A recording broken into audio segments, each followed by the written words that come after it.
Hello friends, so today we at Sri RS Public School we are going to conduct biology experiment, and that is to isolate DNA from available plant material. So for this experiment we are having a plant material that is banana.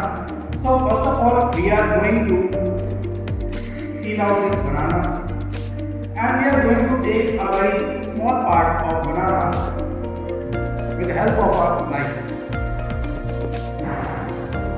Now this portion of banana will be put inside a polythene bag, and then we are going to add some water.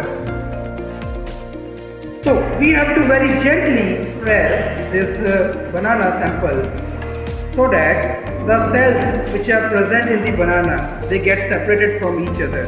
Now we are going to add this liquid detergent into this mesh. The purpose of adding liquid detergent here is to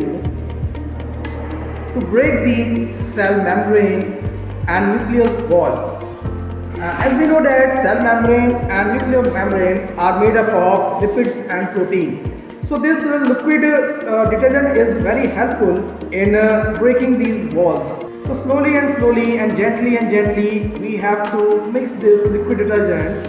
Now we are going to filter this mixture with the help of a tea strainer here. So now we have obtained a filtrate in another beaker. Now we are going to transfer this filtrate into a test tube. This filtrate is containing the DNA, and now we are going to precipitate the DNA from this filtrate. So with the help of a dropper, we are going to add alcohol.